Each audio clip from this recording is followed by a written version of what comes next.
resumida, o objetivo da política externa de um país, acima de tudo, é a proteção da integridade territorial.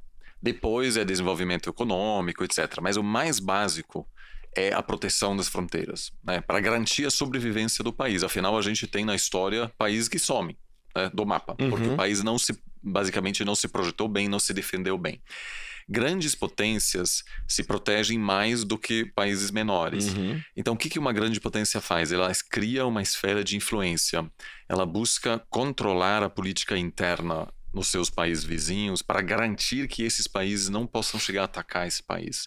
Então, os Estados Unidos teve muita sorte geográfica, porque o Canadá é muito fraco, o México é fraco e tem a proteção dos dois oceanos. Então, quando os Estados Unidos era potência emergente 100 anos atrás, conseguia articular um projeto global sem se preocupar com uma possível invasão na sua fronteira, porque nem o México nem o Canadá conseguia. Tinha alguns ataques, né, o Japão na Segunda Guerra Mundial, mas nada estrutural. Então a Rússia também, tradicionalmente, se considerando grande potência, sempre buscou controlar o que acontece nas suas fronteiras, né, nos países da fronteira. A China também. A grande briga agora entre Estados Unidos e China é que a China quer começar a controlar o que acontece ao seu redor. E os Estados Unidos não quer, porque quer, de certa forma, assegurar que a China continue sendo uma potência apenas regional, sem um projeto global.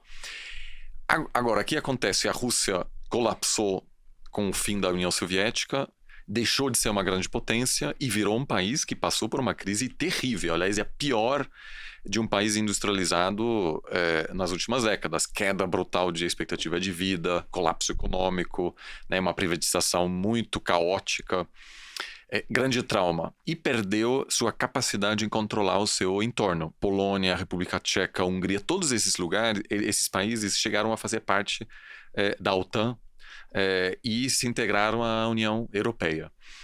A Ucrânia é um dos poucos países, e tem uma ligação histórica importante, que Kiev, a capital, foi a primeira cidade russa, a primeira capital russa, que só depois migrou para Moscou. Então, o que a Rússia basicamente está fazendo? Ela está dizendo, olha, eu preciso proteger a Ucrânia como parte da minha esfera de influência para garantir minha integridade territorial, porque eu sou grande potência.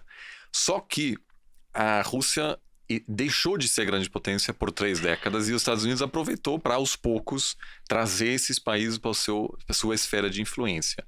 E o Putin consolidou seu poder interno ao prometer que ele resgataria a glória perdida da Rússia, de certa maneira, e isso inclui retomar ou reconquistar esse espaço perdido. Tem um detalhe importante: não há uma separação física entre a Ucrânia e Moscou. A gente esquece, às vezes, dessas questões tradicionais de guerra, mas se você tem um tanque na Ucrânia, você chega com muita facilidade até Moscou. Não existem montanhas lá que protegem o país, né?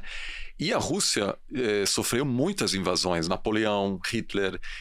Então, tem um trauma, né, de ser invadido, até antes pelos mongóis, etc. Então, o que a Rússia sempre fazia? Ela projetava sua influência na Europa Leste para se sentir mais segura. E a Ucrânia agora está sinalizando que quer fazer parte da OTAN, que é uma aliança de defesa, e o famoso artigo 5 da OTAN diz que um ataque a um país da OTAN é um ataque contra todos. Ou seja, se a Ucrânia chegar a fazer parte da OTAN, a Rússia não consegue fazer mais nada, porque se ela buscar atacar a Ucrânia, ela está mexendo por tratado com os Estados Unidos, né? Então ela agora está buscando retomar esse espaço, e a Ucrânia, de certa maneira, é o símbolo desse desentendimento entre a Rússia, que quer reconquistar o espaço, e os Estados Unidos, que não quer permitir que a Rússia faça isso. Eu fico com uma dúvida em relação a isso, Oliver, que pra gente que acompanha um pouco de longe o cenário geopolítico, esse conflito surgiu meio que do nada. Assim, claro, teve a Batalha da Crimeia alguns tempos atrás, toda a mudança, né, dentro ali do território ucraniano, a Rússia foi para... Ali a gente estava acompanhando.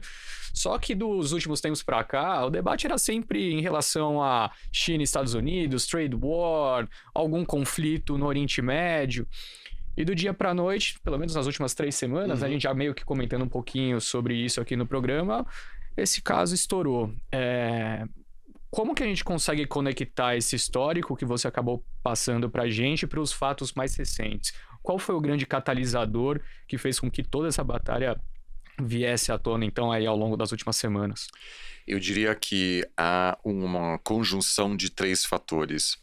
O primeiro é que o governo americano ainda é novo, relativamente novo, e o Putin está testando o governo americano novo, e ele esperou até agora porque o governo alemão é novo também. Uma pessoa com muito pouca experiência, então se tem um vácuo de poder na Alemanha, e a Alemanha é chave nesse conflito. A gente vai falar disso, né, daqui a pouco. A Alemanha é uma das economias que mais tem a perder se houver, por exemplo, uma interrupção do gás dos russos, porque daí a economia alemã, que depende da energia russa, obviamente vai sofrer bastante.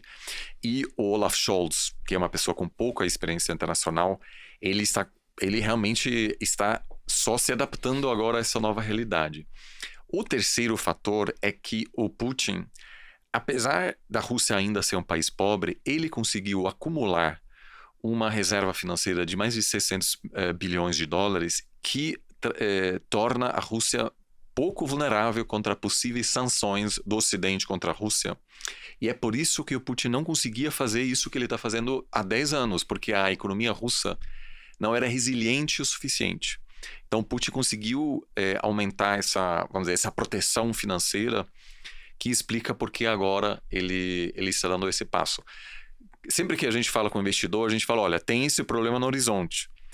Mas como um país autocrático, é muito difícil. Eu falo assim, semanalmente com um diplomata russo, com gente na Ucrânia, nos Estados Unidos, e nem os diplomatas russos às vezes sabem o que acontece no Kremlin.